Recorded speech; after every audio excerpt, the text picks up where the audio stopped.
My name is John Hunt. I'm the Secretary of the Organic Growers Cooperative Society, which was formerly the Organic Growers and Consumers Association. We've been involved as a group in collective organic agriculture for the past 22 years. Why I think it's important for people to grow their own organic food at home is to increase their food security by knowing they have at least a minimal amount around their home that they can eat, to grow high density nutrient food so that they have high nutrient returns on their food intake, and also to help to conserve our ecosystem, which is very delicate, and based on our water table being just below us underground, we need to control how much chemicals, synthetic chemicals, get to that water table. Growing food at home for us as a family has been a really good experience, partly because the younger ones in the family can get involved and give us a collective thing to do together as a family, and also to help us make sure we have things around the house all year round that we can use and eat. Things like breadfruits, things like papaya. Some of those things are hard to find certain times of the year, and they can be quite costly. So it can impact both your health, your family unity, and your pocket, the amount of money you have to spend out there. Shade is one important component that you have to take into account straight away. And everything grows well in the shade. Also water use. We use water catchments. So if you look over here, you'll see we have from the very small containers, which is the average blue drum that you can find quite regularly. We catch it off the roof. And then you have your slightly larger containers, which you can buy from some commercial outlets. And then you have the general, what people consider the farming irrigation tanks. Also, I believe it's important to look at high nutrient crops that you can use all year round. So most fruit trees, at least several fruit trees, you can use the leaf at a certain time of the year. Like this is a pear tree.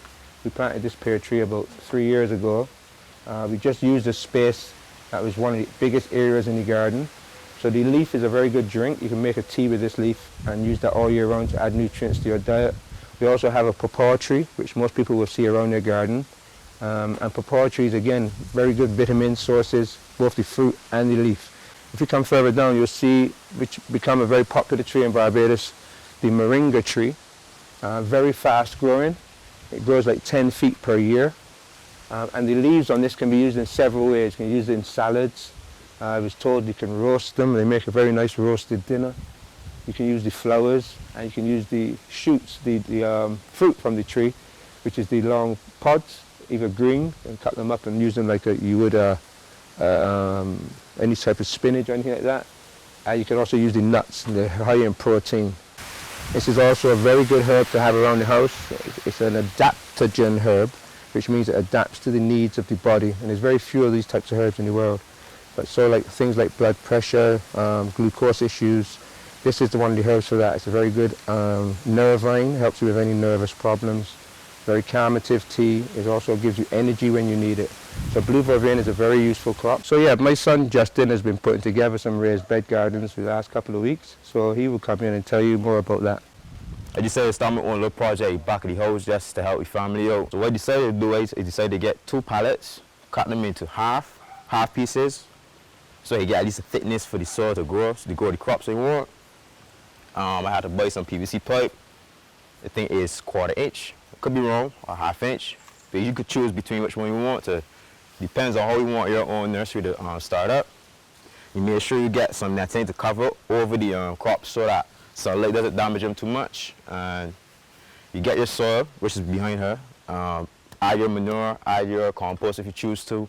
Make the soil rich in nutrients and plant out your crops. I have a couple of seedlings here starting just to come up. I have some chives, some kale, some lettuce growing in the seedlings to start.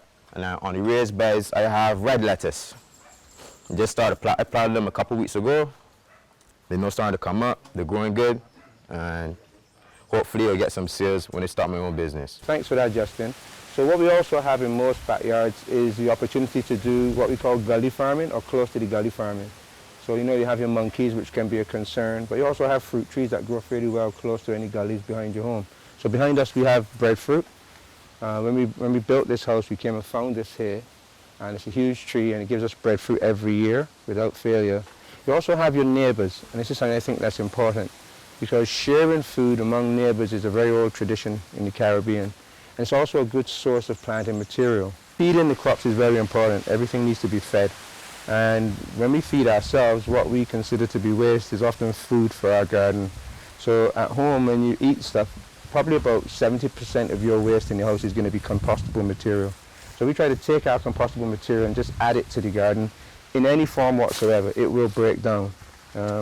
We use eggshells, we use old banana peelings, we use any old papaws that aren't ripe enough or they have problems.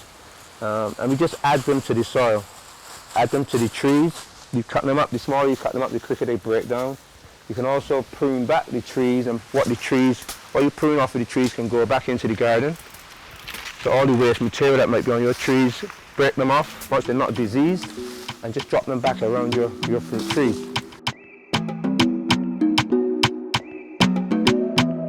The Organic Growers Cooperative Society offers you food you can trust, but we encourage you to grow green, Barbados.